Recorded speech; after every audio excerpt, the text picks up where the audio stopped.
አሁን አልቻልኩም። ቃል ራሱ አልወጣልኝ።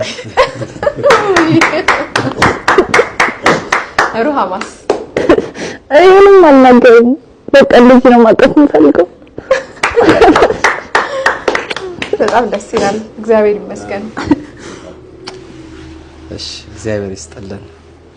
እንግዲህ በእኛ በኩል የለም በዛ ሁሉ አይደለ? ማን መግባት የለባቸው ራሳቸውን ይቻላል አይደለ? እንግዲህ ይቅር እንዳላችሁ እግዚአብሔር ይቅር ይበላችሁ፣ ፍጻሜያችሁን ያሳምርላችሁ። እግዚአብሔር እንግዲህ ምን አለ መሰላችሁ፣ እግዚአብሔር ብዙ ነገሮችን ያደርጋል። እግዚአብሔር ቁርስ፣ ምሳ፣ እራት አለው ራሱን የቻለ። ቁርስ እና ምሳ እራት አለው ሲባል እንደ ሰውኛ አባባል እኛ ጧት እንጀራ ገዝተን እንደምንበላው ሳይሆን ጧት እግዚአብሔር በቤተ ክርስቲያን ውስጥ እግዚአብሔር ደግሞ ፍጻሜያችሁን ያሳምርላችሁ፣ እግዚአብሔር ይባርክላችሁ፣ ጎደሎውን ይሙላላችሁ፣ የራቀውን ያቀርብላችሁ። ሽማግሌዎቹን ደግሞ እግዚአብሔር በበረከት በሰላም በህይወት ያኑራችሁ።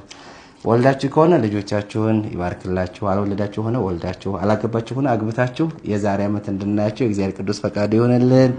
እነሱም ደግሞ ወልደው ይሄ ብቻ አይደለም በሚዲያ የሚታየው ክርስትናውም ጭምር አይደለ? የዛ ጊዜ ወልደው እንደዚህ ነበርን፣ ታሪክ ተቀየረ፣ እኛም ዛሬ ልጅ ወልደን ይኸው በህይወት በደስታ ኖርን ብለው ይሄን እንዲያደርጉ እግዚአብሔር ይርዳልን፣ እግዚአብሔር ይጠብቅልን። ቤታቸውን በበረከት በሰላም ሰውነታቸውን በጤንነት እግዚአብሔር ይባርክልን። የሰላም አምላክ ሰላሙን ይዘዝልን። አባታችንን እናመስግነው። አባታችን ሆይ በሰማያት የምትኖር ስምህ ይቀደስ፣ መንግስትህ ትምጣ፣ ፈቃድህ በሰማይ እንደሆነች እንዲሁም በምድር ትሆን። የዕለት እንጀራችንን ዛሬ በደላችን ይቅር በለን እኛም የበደሉንን ይቅር እንደምንል፣ አቤቱ ወደ ፈተና አታግባን ከክፉ ሁሉ አድነን እንጂ መንግስት ያንተ ናትና ኃይል፣ ክብር፣ ምስጋና ለዘላለሙ አሜን። እመቤታችን ቅድስት ድንግል ማርያም ሆይ በመልአኩ በቅዱስ ገብርኤል ሰላምታ ሰላም እንልሻለን። በሐሳብሽ ድንግል ነሽ፣ በስጋሽም ድንግል ነሽ። የአሸናፊ እግዚአብሔር እናት ሆይ ሰላምታ ላንቺ ይገባሻል።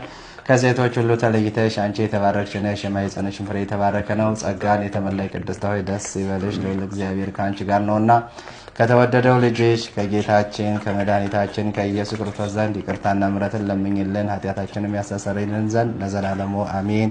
አባቶቼ ካህናት፣ ወንድሞቼ ዲያቆናት